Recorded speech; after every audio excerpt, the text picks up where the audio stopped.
U.S. government's ongoing fight against prescription drug abuse in America leads off our show today. Thank you for taking 10 minutes to watch. I'm Carl Azus from the CNN Center in Atlanta, Georgia. Prescription drug and heroin abuse is exploding.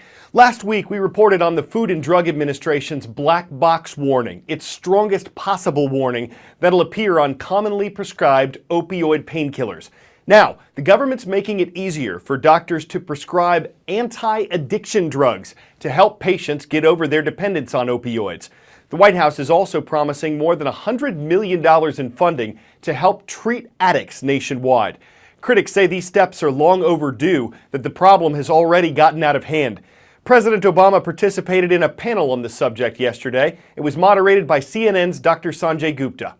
A number that really stuck with me when I first started reporting on this was 28,000. It was a number of people who died in 2014 of accidental opioid overdoses.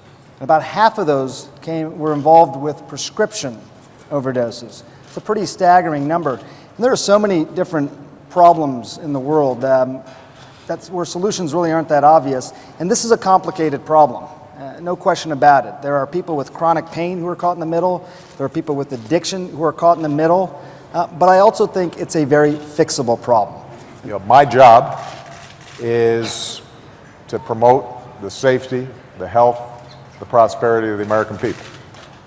And that encompasses a whole range of things. It means that we're tracking down ISIL leaders, and it means that we're responding to natural disasters, and it means that we're trying to promote a strong economy. And when you look at the staggering statistics in terms of lives lost, productivity impacted, costs to communities, but most importantly, cost to families from this epidemic of opioids abuse, it has to be something that is right up there at the top of our radar screen. You mentioned the number 28,000. It's important to recognize that today we are seeing more people killed because of opioid overdose than traffic accidents. Now you think about that. A lot of people tragically die of car accidents, and we spend a lot of time and a lot of resources to reduce those fatalities. And the good news is that we've actually been very successful.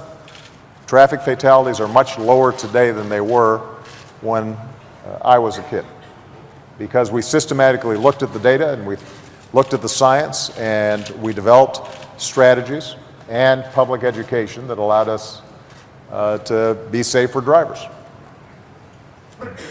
The problem is here, we've got the trajectory going in the opposite direction. The president pro tem of California's Senate says roughly a third of the state's workforce is paid minimum wage. An agreement between lawmakers, the governor, and union leaders is set to raise that wage to $15 an hour statewide. California currently has one of the highest minimum wages in the country. It's $10 an hour.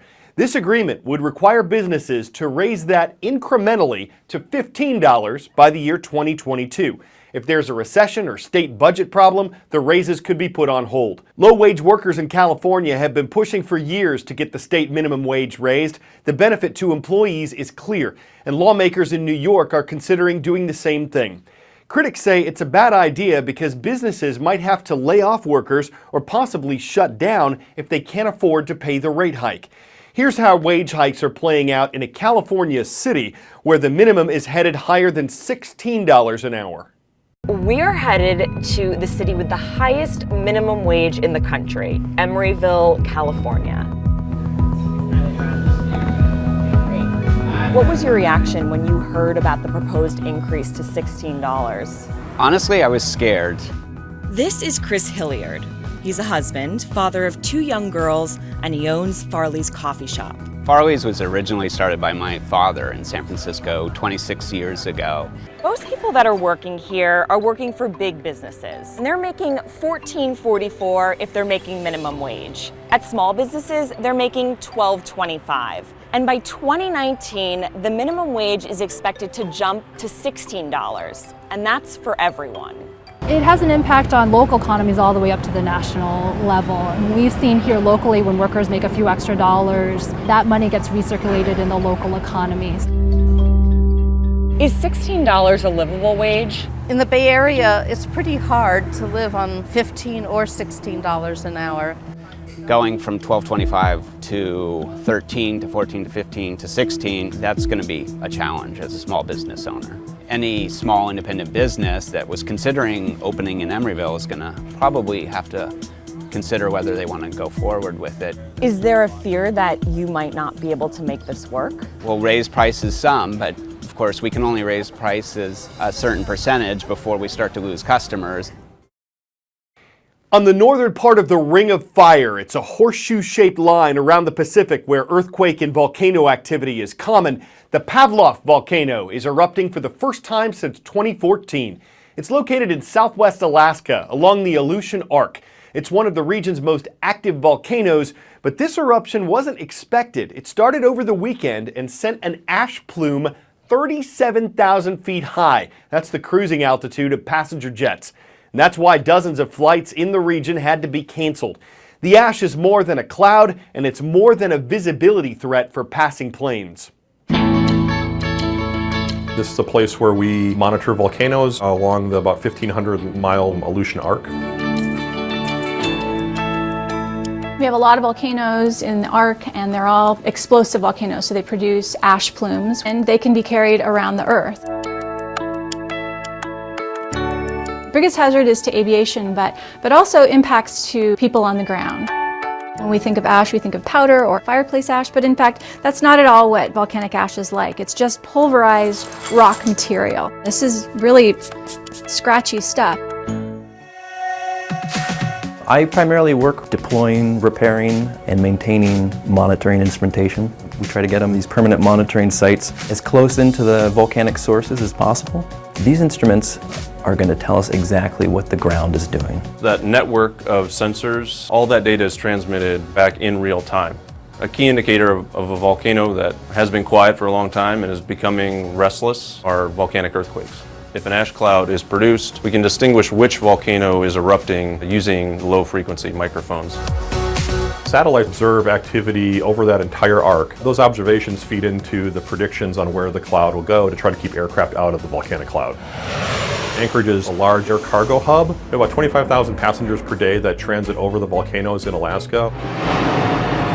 When you ingest this rock material and glass and minerals into the engine, it can start to melt and turn back into a molten material liquid, and that shuts down the engines. There have been 3 incidents of large aircraft losing power from all 4 engines worldwide since the mid-1980s, including one here in Alaska in 1989. We're always kept hopping, looking at volcanoes that are restless and those that are actually in sort of low-level eruption. Large eruptions typically have large precursors, and so we're able to provide some advanced warning, although the ability to forecast the exact time and the exact size of an eruption is not possible.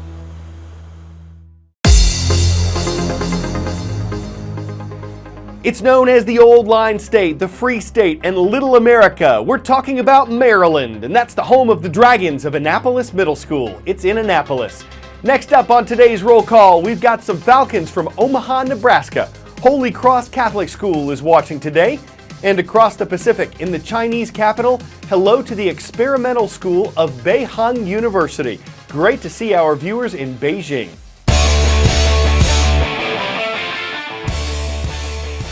Whether you're a fan of marshmallow peeps or you just like playing with your food, you'll find something sweet about this event in Maryland. It features some pretty famous peeps, such as Elvis Peepsley, Snoop Peep. I hear even Peeper Cottontail makes an appearance. It's an annual show that's been going on for 9 years, and it apparently takes a lot of work to cut them up, paste them down, and sculpt something that's truly speeptacular. Of course, nothing sweeter than hanging with your peeps at an event that's peeped in tradition where talent runs peep, and the company you peep won't make a peep if you get into peep and find your progress impeeped by an idea that's comprehensively uninspeepered. I'm Carl Azus, and we hope you'll check us out again tomorrow.